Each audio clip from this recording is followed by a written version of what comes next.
নমস্কাৰ প্ৰিয় বন্ধুসকল, আপোনালোক সকলোকে পুনৰবাৰ আমাৰ চেনেলটোলৈ স্বাগতম। আজি আমি আপোনালোকৰ বাবে পুনৰ এটি নতুন কাহিনী লৈ আহিছোঁ আৰু আজিৰ আমাৰ কাহিনীটিৰ নাম হৈছে ধনী ঘৰৰ বোৱাৰী আহিল দুখীয়া ঘৰলৈ। আশা কৰিছোঁ ভিডিঅ'টো আপোনালোকৰ নিশ্চয়কৈ ভাল লাগিব। তেন্তে আহকচোন এতিয়া আমি কাহিনীটোৰ মাজলৈ আগুৱাই যাওঁ। আৰু কোৱাচোন কল্যাণ, তুমি পিছে মোৰ কথা ঘৰত ক'লানে নাই? নাই ৰ'বা স্বাগতা, কোৱাই নাই। কম, এই দুই এদিনতে কম মই তোমাৰ কথা। পিছে এটা কথা নহয়, তুমি জানো মোৰ কথা ঘৰত কৈছা? আৰু স্বাগতা, মোৰ কিন্তু ভয় হয়।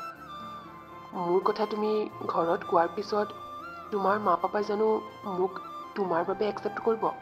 কাৰণ তুমিতো ভালকৈ জানা তোমাৰ আৰু মোৰ ঘৰখনৰ মাজত কিমান পাৰ্থক্য। তুমি হ'লা ইমান ধনী ঘৰৰ একমাত্ৰ ছোৱালী আৰু মোৰ দেউতা হ'ল এজন খেতিয়ক। গতিকে তোমাক জানো তোমাৰ মা পাপাহঁতে মোলৈ বিয়া দিব? তুমি এইবোৰ কথা চিন্তা নকৰিবা কল্যাণ।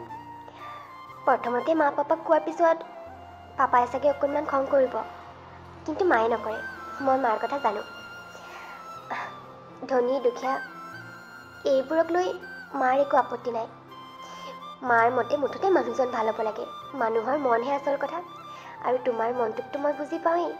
তোমাৰ এই মনটোক তোমাৰ ব্যৱহাৰ পাতি, কথা বতৰা, আচৰণ এইবোৰতেতো মই প্ৰেমত পৰিছোঁ। গতিকে চিন্তা কৰিব নালাগে। মা মোৰ লগত আছে, মানে মা মোৰ ছাপোৰ্টাৰ। গতিকে মায়ে ছাপোৰ্ট কৰিলে পাপায়েনো কিমান দিনলৈ খং কৰি থাকিব? গতিকে চিন্তা কৰিব নালাগে। মোৰ ঘৰত মেনেজ হৈ যাব। ময়ো এই দুই এদিনতে ক'ম বুলি ভাবিছোঁ তোমাৰ কথা। ঠিকেই, বাৰু দিয়া, নকৰি চিন্তা। পিছে আৰু এটা কথা, তুমি যেতিয়া মোৰ কথা ঘৰত ক'বা, তোমাৰ মা পাপাইতো সুধিব যে ল'ৰাজনে কি কৰে। তেতিয়া কি ক'বা তুমি? মইতো এতিয়ালৈকে সেই একো কামত ধৰাই নাই।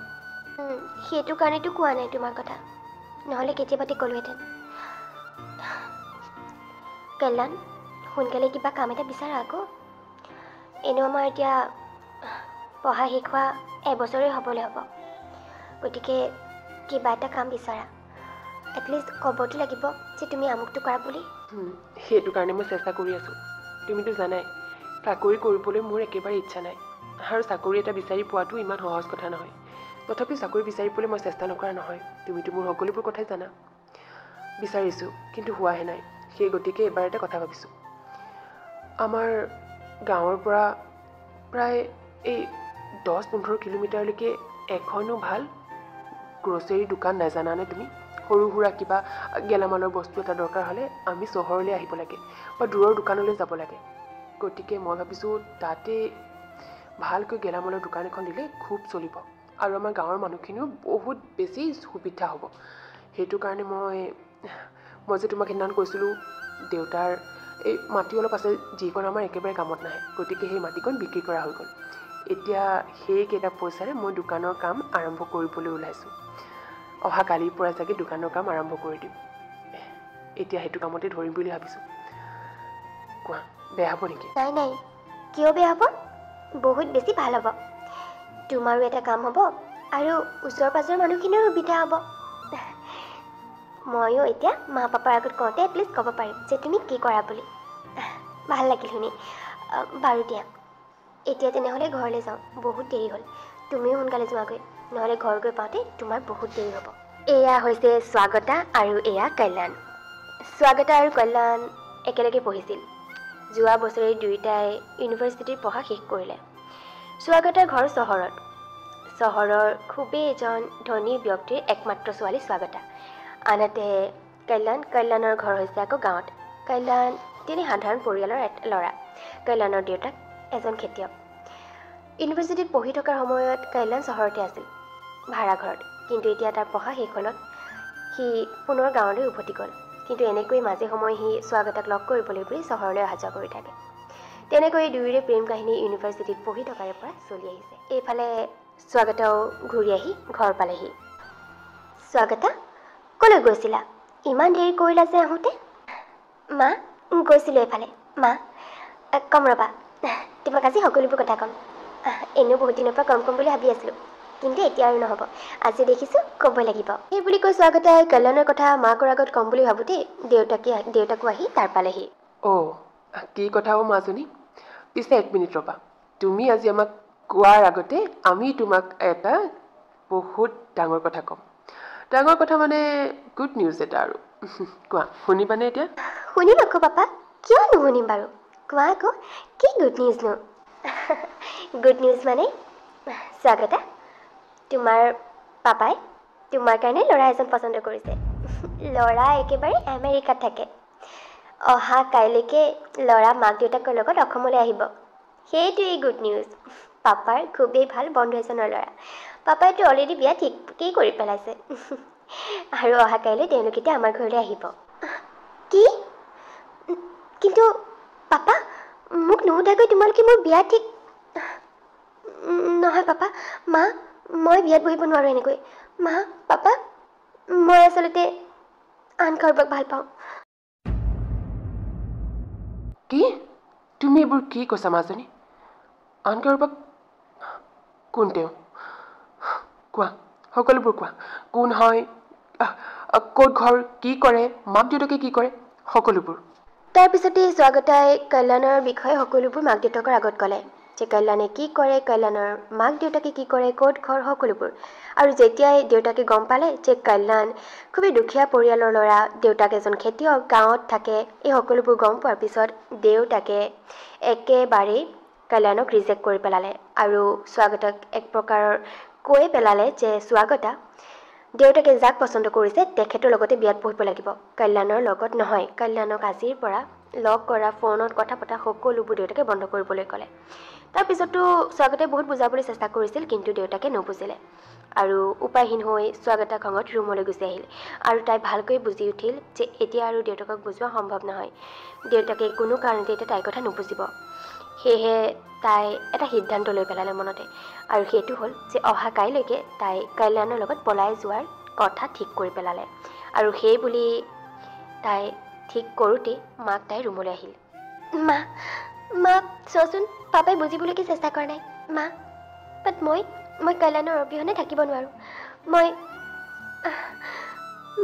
কাইলৈকে কল্যাণৰ লগত পলাই গুচি যাম মা প্লিজ তুমি এটলিষ্ট মোক ছাপোৰ্ট কৰা প্লিজ মা বুজোৱাচোন পাপাক বুজাবলৈ চেষ্টা কৰা তোমাৰ পাপাই মই বুজালেও বুজি নাপাব মাজনী গতিকে বুজাই একো লাভ নাই কিন্তু মই তোমাকো বাধা নিদিওঁ তুমি যদি নিজৰ মনৰ ইচ্ছাৰে মনৰ সুখ বিচাৰি কল্যাণৰ লগত পলাই যাব বিচাৰিছা তেনেহ'লে যোৱা কাৰণ মই জানো টকা পইচাৰে মনৰ সুখ কেতিয়াও কিনিব নোৱাৰি গতিকে আমি জোৰ জবৰদস্তি তোমাক দেউতাই পচন্দ কৰা ল'ৰাজনলৈ বিয়া দিলোঁ তেওঁৰ ওচৰত সকলো থাকিব পাৰে টকা পইচা সা সম্পত্তি সকলোবোৰ কিন্তু তুমি মনৰ সুখেৰে সুখী হ'ব নোৱাৰিবা গতিকে মই তোমাক বাধা নিদিওঁ মই সদায় তোমাৰ সুখটোহে বিচাৰোঁ মাজনী তোমাৰ বিয়াখনক লৈ বহুত আশা কৰিছিলোঁ ভাবিছিলোঁ তোমাৰ বিয়াত ইটো কৰিম ধুমধামেৰে পাতিম আটাইকে নিমন্ত্ৰণ কৰিম কিন্তু এতিয়া তোমাক এনেকৈহে বিদায় দিবলগীয়া হৈছে মাজনী কল্যাণৰ লগত পলাই গ'লেও ভালকৈ থাকিবাগৈ তেওঁলোকৰ ঘৰত তাৰ মাক দেউতাকৰ লগত ভালকৈ মিলা প্ৰীতিৰে থাকিবলৈ সদায় চেষ্টা কৰিবা ঘৰখনৰ দায়িত্ববোৰ ঘৰখন চম্ভালিবলৈ চেষ্টা কৰিবা যিমান পাৰা আৰু মই তোমালৈ বস্তু দুটা আনিছোঁ এইকেইটা লোৱা মই এই সোণৰ গহনাৰ ছেটকেইটা তোমাৰ বিয়ালৈ বুলি বৰ হেঁপাহেৰে বনোৱাই থৈছিলোঁ এতিয়া তোমাৰ বিয়াখন ধুমধামেৰে কৰিব নোৱাৰিলোঁ তোমাক এনেকৈ বিদায় দিব লগা হৈছে পৰিস্থিতিত পৰি গতিকে এইকেইটা লগতে লৈ যোৱা সেই বুলি কৈ গহনাৰ ছেট দুটা মাকে স্বাগতৰ হাতত তুলি দিলে আৰু তাৰ পিছদিনাখন সঁচাকৈ ৰাতিপুৱাই ভবা মতেই স্বাগতাই কল্যাণক মাতি আনি সকলোবোৰ কথা বুজাই ক'লে আৰু তাৰ পিছতে চিধাই দুয়োটাই ওচৰৰে মন্দিৰ এটালৈ গৈ বিয়া পাতি ল'লে আৰু তাৰ পিছতেই স্বাগতা কল্যাণৰ লগত তাৰ গাঁৱলৈ বুলি গুচি গ'ল কল্যাণ এয়াৰ লগত কোন আকৌ আৰু এনেকৈ তাৰমানে তই বিয়া পাতি আনিছ মা এয়া স্বাগতা মই তোমাক সকলোবোৰ বুজাই কৈ আছোঁ ৰ'বা সেই বুলি কৈয়ে কল্যাণে মাক আৰু দেউতাকক সকলোবোৰ কথা এফালৰ পৰা বুজাই ক'লে যে কিয় কেনেকৈ বাধ্যত পৰি এনেকৈ স্বাগতক পলুৱাই আনিবলগীয়া হ'ল। কথাষাৰ শুনি মাক একেবাৰে খঙত অগ্নিশৰ্মা হৈ উঠিল। তই আৰু সংসাৰত ছোৱালী বিচাৰি নাপালি হা? এইজনীকে পালিগে। এই ধনী মানুহবিলাকৰ লগত সম্পৰ্ক কৰিব নালাগে, বুজি নাপাওঁ নেকি তই কথা হা? এই ধনী মানুহবিলাকৰ কথা ভালকৈ বুজি পাওঁ মই। ইহঁতৰ অহংকাৰ একেবাৰে ক'ব নোৱাৰাকৈ থাকে ইহঁতৰ মাজত। আৰু অহংকাৰটো অহংকাৰেই। এতিয়া মোৰ ল'ৰাটো প্ৰেমত পেলাই ফুচলাই মেলি বিয়া পাতি ল'লে। আৰু তাৰপিছতে ঘৰ যোৱা গৰীৰ লগত লৈ যাব। ঐ ছোৱালী, তই কিন্তু ভুলতো নাভাবিবি তই এনেকুৱা কৰিব পাৰিবি বুলি। তই মোৰ ল'ৰাটোক মোৰ ওচৰৰ পৰা কলৈকো কাঢ়ি নিব নোৱাৰ। দেখা নাই আমাৰ গাঁৱতে কত ল'ৰা এনেকৈ ধনী ঘৰ ছোৱালী ফচাই ঘৰ যোৱা কৰি লৈ গৈ আছে। চাবি কিন্তু কল্যাণ, মই তোকো কৈ দিছোঁ স্পষ্টকৈ, তই যদি এনেকুৱা কৰ কথা বেয়া হ'ব। আৰু একো বুজাই দিবি তাই যাতে সেইবোৰ আশা কৰি এইখন ঘৰলৈ অহা নাই। সেই বুলি কৈ একেবাৰে খঙত শাহুৱেক ভিতৰলৈ সোমাই গ'ল। শাহুৱেকৰ কথাই স্বাগতৰ মনত বৰ দুখ দিলে, কাৰণ তেওঁ কোৱাৰ দৰে তাই কেতিয়াও তেনেকৈ ভবা নাই, বা তাইৰ মাজত ধনী হ'ল বুলি অহংকাৰো নাই। সেয়েহে শাহুৱেকৰ কথাই তাইৰ মনত বৰ দুখ দিলে। বোৱাৰী, এখেত এনেকুৱাই, এই যিটোকে মনলৈ আহে তাকেই কৈ দিয়ে মুখৰ আগতে। তুমি এখেতৰ কথা ধৰি নাথাকিবা। এতিয়া অলপ খঙত আছে, সেয়েহে এনেকৈ ক'লে। পিছত সকলো ঠিক হৈ যাব। কল্যাণ, যা বোৱাৰীক এতিয়া ৰুমলৈকে লৈ যা তোৰ ভাগৰ। তাৰপিছতে কল্যাণে স্বাগতক নিজৰ ৰুমলৈ লৈ গ'ল। গৈ ঘৰখনৰ কিছুমান নীতি নিয়ম কথা বতৰা সি ভালকৈ স্বাগতক বুজাই দিলে, যাতে তাই সেইবোৰ মানি চলিব পাৰে। নহ'লে শাহুৱেকে যে তাইক আৰু খং কৰিব সেই কথা কল্যাণে বুজি পালে। আৰু সি ক'লে যে যিমান পাৰে মাকক সি বুজাব। খং কমিলে মাকেও সুন্দৰকৈ তাইক আঁকোৱালি ল'ব। তেনেকৈয়ে কেইদিনমান পাৰ হৈ গ'ল, কিন্তু শাহুৱেকৰ খং নকমিল। শাহুৱেকে এতিয়াও বোৱাৰীকক ধনী ঘৰৰ বুলি অহংকাৰী বুলি যি টি কথা শুনাই থাকে, কিন্তু স্বাগতাই সেইবোৰ কথাত একো উত্তৰ নিদিয়ে বা ধৰিও নাথাকে। নিজৰ মাক বুলি তাই সকলোবিলাক পাহৰি যায়। তেনেকৈয়ে কেইবাদিনো পাৰ হোৱাৰ পিছত এইফালে দিন পাৰ হোৱাৰ লগে লগে কল্যাণৰ দোকানখনৰ কামো সমানে চলি গৈ থাকিল। কল্যাণৰ মনটো ভাল লাগি আছে যে অতি সোনকালে সি দোকানখন আৰম্ভ কৰিব পাৰিব। তেনেকৈ এদিন হঠাতে দেউতাক অসুস্থ হৈ পৰিল, আৰু লৰালৰিকৈ কল্যাণহঁতে দেউতাকক চহৰৰ হস্পিটেললৈ লৈ আনিলে। আৰু বহুত পৰীক্ষা নিৰীক্ষা কৰি ডক্টৰে কল্যাণৰ দেউতাকক প্ৰায় 15 দিনমান হস্পিটেলতে ৰখালে। আৰু এই 15 দিনত দেউতাকৰ চিকিৎসাৰ নামত কল্যাণে দোকানৰ কামৰ বাবে সাঁচি থোৱা মাটি বিক্ৰী কৰি পোৱা পইচাৰ আধাখিনি পইচাই খৰচ হৈ থাকিল। তাৰপিছতে দেউতাক সুস্থ হৈ ঘৰলৈ উভতি আহিল। কিন্তু দেউতাক সুস্থ হোৱাৰ পিছতো কল্যাণৰ চিন্তা দুগুণ বাঢ়িল। হ'ল কল্যাণ, তুমি ইমান চিন্তা থকাৰ নিচিনা লাগিছে যে? এতিয়াতো দেউতাও সুস্থ হৈ ঘৰলৈ আহিল। স্বাগতা, দেউতা বাৰু সুস্থ হৈ ঘৰলৈ আহিল, সেয়া মোৰ কাৰণে বহুত বেছি ডাঙৰ কথা। দেউতা সুস্থ হোৱাটোৱে মেইন, কিন্তু তথাপিও বেলেগ এটা চিন্তাইহে মোক খাই মাৰিছে। মানে দোকানৰ কামৰ বাবে সাঁচি থোৱা পইচাৰ আধাখিনি হস্পিটেলৰ বিল দিওঁতে গ'ল। এতিয়া দেখিছোঁ দোকানৰ কাম ৰখাই দিব লাগিব, কাৰণ যিকেইটা পইচা আছে সেইকেইটা পইচাৰে দোকানৰ কাম সম্পূৰ্ণ হৈ নুঠিবগৈ। গতিকে সোনকালে দোকানখন আৰম্ভ কৰিব লাগিছিল। এতিয়া চোৱাচোন এইবোৰ বাধা। এতিয়া দোকানখন সম্পূৰ্ণ কৰিবলৈ 2 লাখমান টকা ক'ত পাম বাৰু? তাকে চিন্তাত পৰিছোঁ। এতিয়া দেখিছোঁ উপায় নাই, দোকানৰ কাম ৰখাই ক'ৰবাত সৰু সুৰাকৈ হ'লেও চাকৰি এটাকে বিচাৰি যাব লাগিব। এটা কামকে কৰোঁ, নহ'লে চহৰলৈকে যাওঁগৈ বোলা আমি। তাতে কিবা কাম এটা পাওঁনি বিচাৰি যাব লাগিব, নহ'লে ঘৰখন কেনেকৈ চলাম মই? নালাগে, চহৰলৈ আমি গুচি গ'লে মা দেউতা জানো গাঁৱত অকলশৰীয়া হৈ নপৰিব? ইফালে দেউতাৰো গাটো এতিয়া ইমানতে ভাল নহয়, অসুস্থ, হস্পিটেলৰ পৰা আহিছেহে। গতিকে এনেকুৱা অৱস্থাত আমি তেওঁলোকক অকলশৰে এৰি থৈ চহৰলৈ গুচি যাব নোৱাৰোঁ। ৰ'বা, সকলো ঠিক হ'ব। তুমি চিন্তা নকৰিবাচোন, ধৈৰ্য ধৰা। কিবা নহয় কিবা ৰাস্তা নিশ্চয় ওলাব। আৰু মা দেউতাক এৰি থৈ আমি চহৰলৈ নাযাওঁ, সেইটো ফিক্স। যি কৰিবা তুমি গাঁৱতে থাকি কৰিব লাগিব। সেইটো এটা কথা, তুমি ঠিকেই কৈছা। মাহঁতক এৰি থৈ অকলশৰীয়া কৰি যাবগৈ নোৱাৰোঁ। বাৰু ৰ'বা, কিবা এটা ৰাস্তা বিচাৰিব লাগিব। এতিয়া মোৰ পটককৈ আকৌ চহৰৰ পৰা আহিবগৈ লাগিব। দেউতাৰ দৰৱ দুটামান আনিবলগীয়া আছে, মই আহিছোঁ। সেই বুলি কৈ কল্যাণ গুচি গ'ল। তাৰপিছতে স্বাগতে বহু সময় ধৰি ভাবি থাকিল যে কেনেকৈ কি এতিয়া তাই টকা মিলাব পাৰে, কিবা উপায় আছে নেকি। তেনেকুৱাতে হঠাৎ তাই মনত পৰিল যে ঘৰৰ পৰা পলাই অহাৰ সময়ত মাকে তাইক দুটা সোণৰ গহনাৰ ছেট দিছিল আৰু সেই সোণৰ গহনাকেইটা তাই যে সেই বেগত ভৰাই থলে আৰু তাতেই আছে। গতিকে এই বিপদৰ সময়ত সেই সোণৰ গহনাখিনিয়ে সিহঁতৰ কামত আহিব পাৰে, সেই কথাটো তাই মনলৈ আহিল। আৰু সেই কথা মনলৈ অহাৰ পিছতে তাই আৰু ৰখি নাথাকিল। তাই বেগ এটাতে সোণৰ গহনাকেইটা লৈ চহৰৰ ফালে ওলাই গ'ল।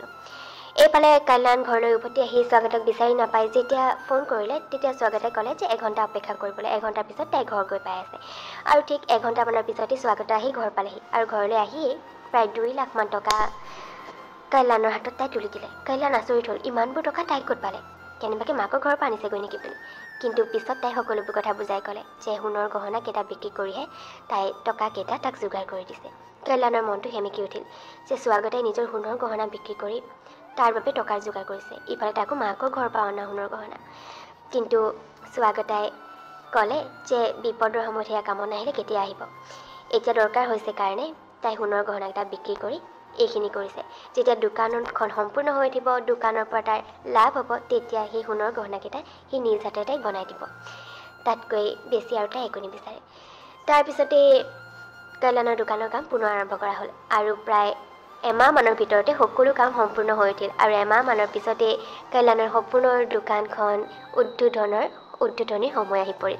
আৰু উদ্বোধনী কৰিবলৈ কল্যাণে নিজৰ মাক, দেউতাক, স্বাগতা সকলোকে লগত লৈ গ'ল আৰু লগতে নিমন্ত্ৰণ জনালে তাৰ শাহুৱেককো, অৰ্থাৎ স্বাগতাৰ মাক দেউতাকৰ সকলোবিলাক কথা পাহৰি স্বাগতা আৰু কল্যাণৰ নতুন দোকানখনলৈ বুলি আহিল। তাৰমানে দেউতাকো তাইক ক্ষমা কৰি দিলে।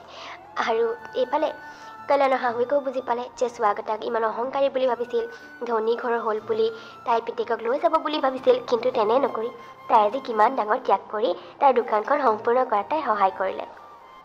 শাহুৱেকে বুজি উঠিল যে সকলো ধনী মানুহে একেই নহয়, ধনী হ'ল বুলি যে অহংকাৰী হ'ব তেনেকুৱাতো কোনো কথা নাই।